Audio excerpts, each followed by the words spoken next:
You're watching this video maybe late at night, scrolling through YouTube, or early in the morning with a cup of tea or coffee in your hand. Wherever you are, imagine this for a moment. You wake up in the Middle Ages. There's no electricity, no internet, no soap, and definitely no proper bathroom. You step outside your house, and the first thing that hits you isn't the sound of birds or the smell of fresh air. It's the stench, a thick, sour smell of human and animal waste that lingers everywhere. Because in medieval Europe, hygiene was not exactly a priority. Toilets, as we know them today, didn't exist. People had to be creative, and sometimes their creativity went to some very weird and very disgusting places. So, let's travel back in time and explore the strange, shocking, and sometimes hilarious toilet habits of the Middle Ages. By the end of this video, you'll never complain about a dirty public restroom again. Let's start with the ordinary people, the peasants, the villagers, the workers. For them, a toilet was nothing more than a hole in the ground. Sometimes they'd dig a small pit behind their homes, use it for a few days, and then cover it up. Others didn't even bother digging. They simply went out into the fields, behind trees, or into rivers. And believe it or not, many people didn't care about privacy. Going to relieve yourself outdoors was so normal that no one thought twice about it. But in cities, things were even worse. In crowded medieval towns, there was barely any space to dig a hole. So people used chamber pots, small portable bowls made of metal, clay, or even wood. These pots were kept inside the house, often under the bed. If someone needed to go during the night, they'd use the chamber pot, and in the morning, dump the contents right out the window. They didn't just pour it quietly either. Out of politeness, or maybe warning, they'd shout, "Garde l'eau," which meant watch out for the water in Old French. This shout gave pedestrians a few seconds to move aside before the contents came flying down. That's actually where the British slang term loo comes from. So next time you hear someone say, "I'm going to the loo," remember, it literally started as a warning before people threw their waste out the window. Now imagine walking through a narrow medieval street. Houses tightly packed, with upper floors hanging over the road.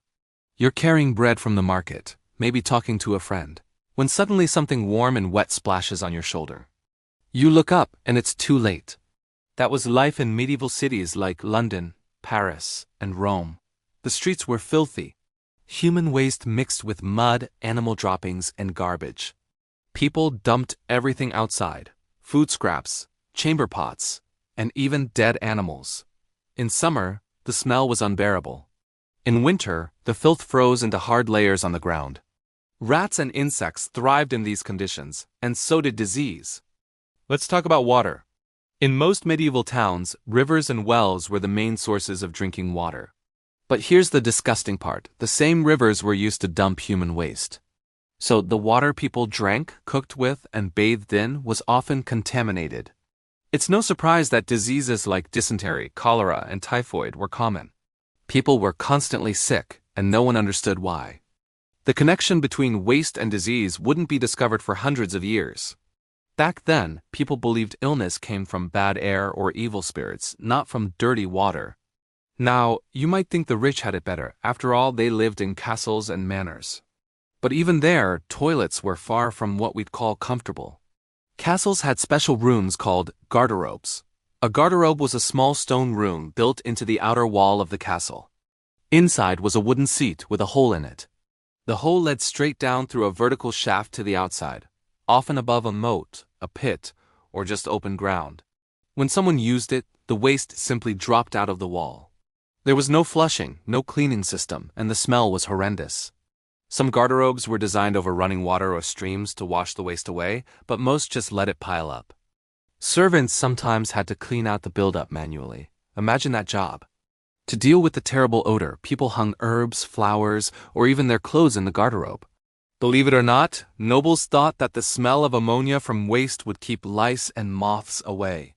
That is actually where the word wardrobe comes from, because they stored clothes in the same room where they relieved themselves. In large castles, garderobes were placed along exterior walls for easy waste disposal. Some castles even had multiple garderobes stacked one above another, a medieval version of plumbing, though without the pipes or flushing. But here's the funny thing: despite all the effort, privacy still wasn't a big deal. In monasteries, castles, and even large estates, communal toilets were common. Monks would sit side by side on long benches with multiple holes carved into them.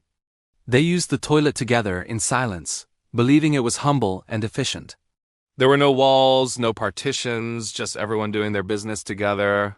In some places, servants shared the same facilities as their masters. For many medieval people, relieving oneself wasn't considered private or embarrassing. It was just a natural act, something everyone did openly. Now comes the question everyone wonders about. What did they use to wipe? Toilet paper didn't exist. People used whatever they could find. In the countryside, they used leaves, moss, grass, hay, or straw. In coastal areas, smooth seashells were popular. Wealthier people sometimes used scraps of cloth or linen, but those were expensive, so they reused them. In monasteries or public latrines, people shared a communal sponge on a stick. It was rinsed in water or vinegar between uses, and yes, shared by everyone. The hygiene consequences were disastrous. Many suffered from rashes, infections, and diseases caused by poor sanitation. Parasites and worms were common, and fleas and lice were everywhere. The situation in cities was even more alarming. Waste and garbage piled up faster than anyone could clean it. In some cities, laws were passed to manage the filth. London, for example, ordered that waste not be thrown near wells or public areas. But enforcement was nearly impossible. People still dumped chamber pots at night when no one was watching. By the 1300s, the smell in some parts of London was described as unbearable. The city's open sewers carried filth straight into the Thames River. That same river supplied drinking water. This made London one of the dirtiest cities in medieval Europe. These unsanitary conditions helped spread one of history's deadliest pandemics, the Black Death. Between 1347 and 1351, the plague killed nearly half of Europe's population. While rats and fleas spread the disease, filthy living conditions made it worse. The lack of sanitation turned cities into breeding grounds for bacteria. Even in royal courts, sanitation was primitive.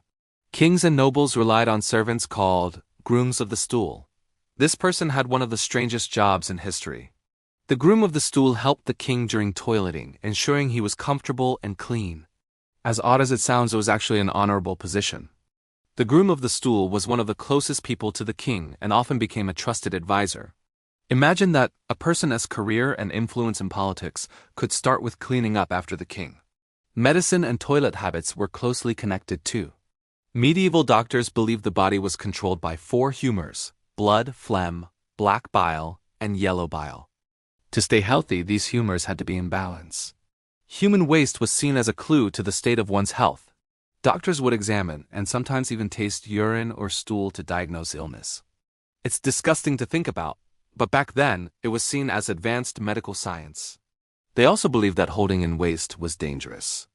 Doctors advised people to relieve themselves early in the morning because it supposedly helped maintain good energy and prevented fevers.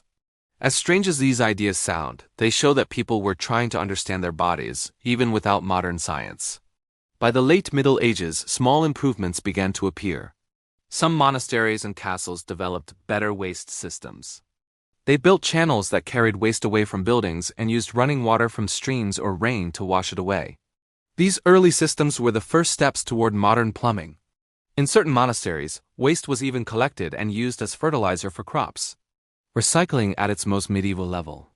Inventors and builders continued experimenting with ways to manage waste more effectively.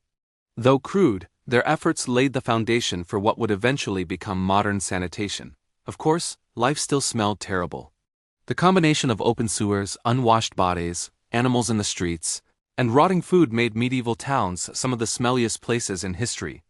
To fight the stench, people used perfumes, herbs, and flowers. Wealthy people carried pomanders, small metal balls filled with sweet-smelling herbs, to mask bad odors. They also believed that pleasant smells could protect them from disease. Bathing was rare too. Most people only bathed a few times a year, if at all. They believed too much washing weakened the body.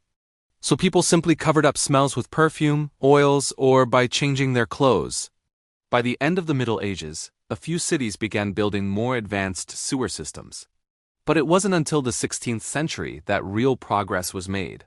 In 1596, Sir John Harington, the godson of Queen Elizabeth I, invented a flushing toilet. His design was far from perfect, but it was revolutionary. Still, it took centuries for flushing toilets to become common. Most people continued using chamber pots and garderobes until the 1800s. Looking back, the toilet habits of the Middle Ages may seem revolting, but they're also fascinating. They show how humans adapt to their environment even without technology. People used what they had, created systems that worked for their time, and slowly, over centuries, improved sanitation until we reached where we are today. It's also a reminder of how much modern sanitation has changed the world.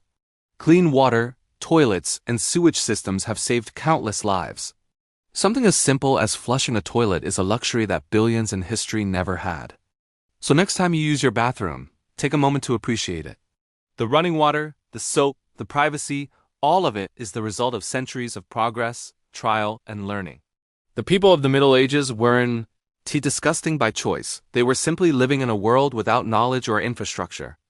But their strange, smelly, and creative toilet habits paved the way for one of humanity's greatest achievements: modern hygiene. And that was the weirdest toilet habits of the Middle Ages, from chamber pots flying out of windows to shared sponges, from castle garderobes to the groom of the stool. If you enjoyed this journey into the strange side of history, make sure to like this video, subscribe to the channel, and share your thoughts in the comments.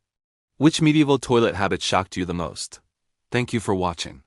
Stay curious, stay grateful for your bathroom, and remember, if you ever hear someone yell "Guard Lou," step aside quickly.